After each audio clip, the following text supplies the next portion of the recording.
Olá, tudo bem? Sejam todos bem-vindos acá a nuestro programa del canal Amanhece. Hoy día nosotros lidaremos con uno de los asuntos centrales de toda la doctrina cristiana, la afirmación categórica de la resurrección de Jesús Cristo. ¿Sería esto verdad? ¿O sería más un fato histórico?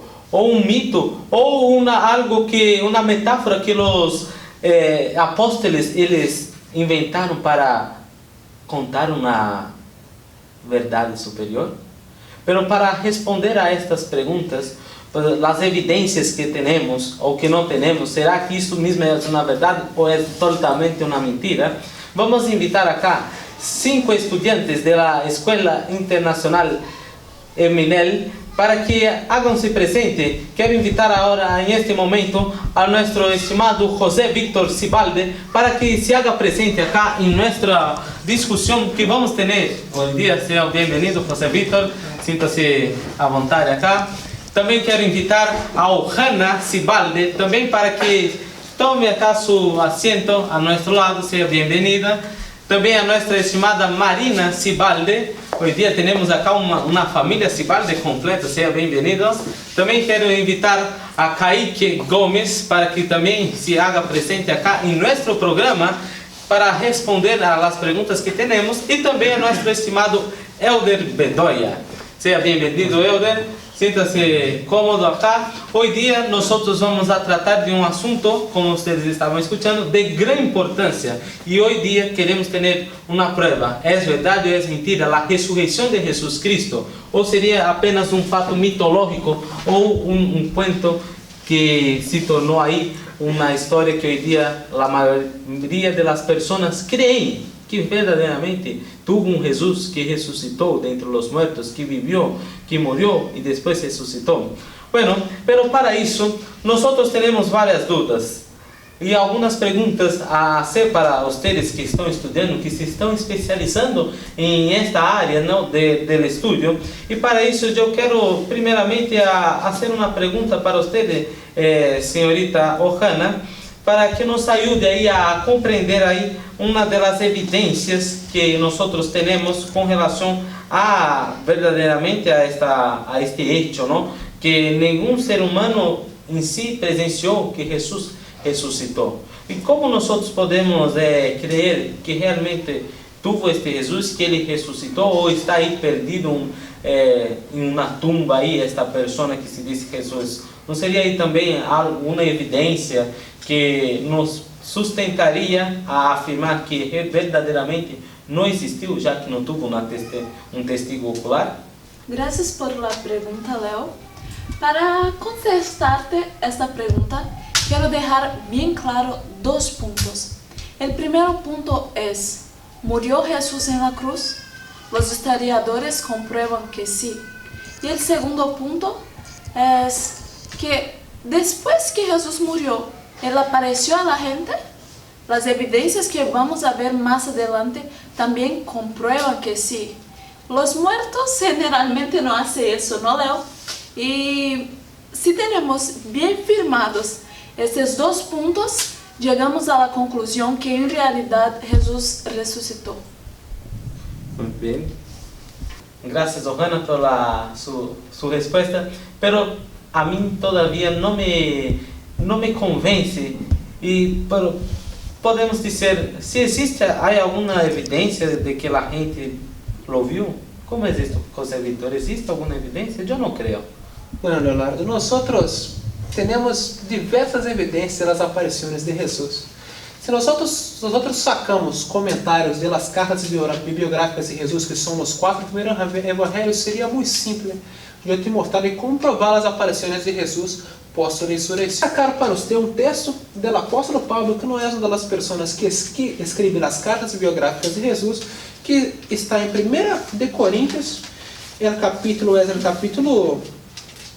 9, e o versículo 1, que diz: Não sou apóstolo, não sou livre, não he visto a Jesus Cristo, nosso Senhor, não sois vosotros mi obra em el Senhor? Aquele apóstolo Pablo, que foi uma pessoa que se entregou ao ministério pós a morte de Jesus, manifesta e disse a seus irmãos de Corinto que ele foi uma das pessoas que presenciou e que mirou Jesus em vida. E também em esse mesmo livro de 1 de Coríntios, em el capítulo 15, e el versículo 8 também diz na parte final, não?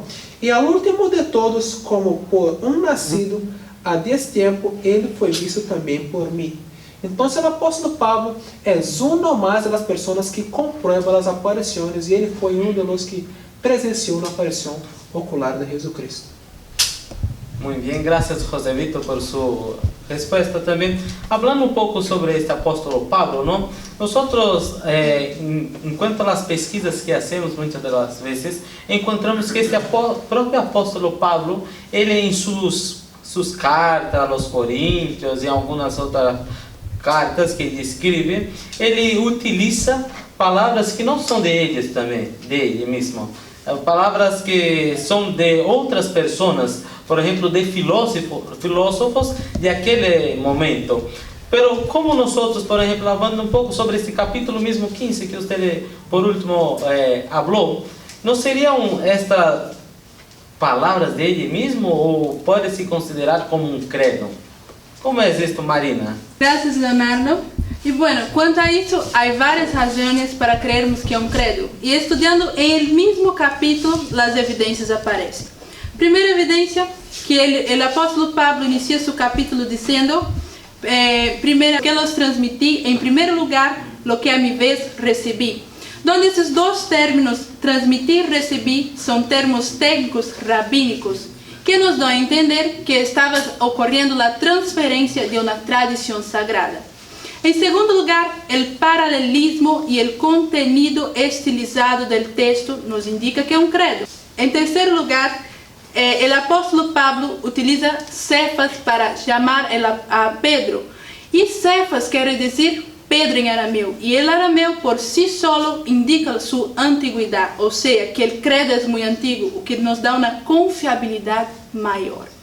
Cuarta evidencia es que el apóstolo Pablo, como usted mismo dijo, Leonardo, utiliza palabras que no son de él mismo, como por ejemplo, al tercer día, los dos y resucitó.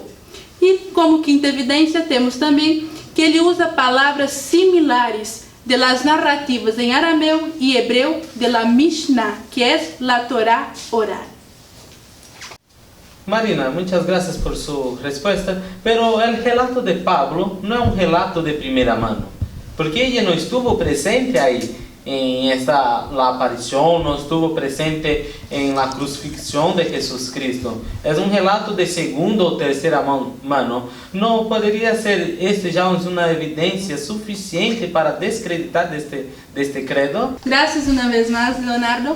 Bueno, como yo dijo, las evidencias se encuentran en el propio capítulo. El apóstolo Pablo después hace una lista de las personas para las cuales Jesús apareció, donde él mismo afirma que Jesús apareció para él, que quiere decir que eso lo torna un testigo ocular, un testigo de primera mano. Gracias, Marina, por su aportación. Un de los pocos eruditos del Nuevo Testamento, Pinchas Lapide, él señala que la evidencia que tenemos a favor del credo, de las apariciones de Jesucristo, puede se tornar una testigo ocular de estas apariciones. Bueno, pero ¿se puede o no se puede enumerar la cantidad de apariciones que hizo Jesús después de su resurrección? ¿Cómo es, Kaique? ¿Se puede enumerar, no se puede? ¿O cuántas apariciones hizo Jesús? Nos ayuden en esta pregunta. Graças, Leonardo, pelo convite. É uma honra estar aqui no teu canal. O Evangelho nos relata algumas aparições de Cristo, não? Até fisicamente relata que ele apareceu para algumas pessoas de diferentes formas, para uma grande quantidade de pessoas. E podemos ver que ele apareceu para um grupo, apareceu em um lugar fechado, apareceu em um lugar aberto. E, como disse, não? Aparições físicas. Por que física? Porque ele apareceu fisicamente para algumas pessoas. E tocavam em Cristo, comiam com ele algumas vezes. E no Evangelho nos relata que ele estava presente a todo momento. E durante várias semanas isso ocorreu. Gracias, Kaique. Bueno, pero ¿existe alguna prueba en la Biblia de estas apariciones? Sim, aí. Se pegarmos nossa Bíblia no Evangelho de São Mateus, podemos ver que ele apareceu para Maria Madalena. Se também abrimos nossas Bíblias no Evangelho de São João, podemos ver que ele apareceu para algumas mulheres. No Evangelho de Lucas, capítulo 24, podemos ver que ele apareceu a Cleófas em caminho de Emaús. Há bastantes exemplos na Bíblia que nos mostram que podemos enumerar as aparições de Cristo. Gracias, Kaique. Bueno, hablando un poco sobre el capítulo 15 de 1 de Corintios, ahí nosotros encontramos una supuesta aparición que solamente se aparece en este libro de la Biblia. Aparición de Jesús a 500 personas. ¿No invalida el credo, Marina? Es 1 de Corintios 15. Vengan a aprender con nosotros.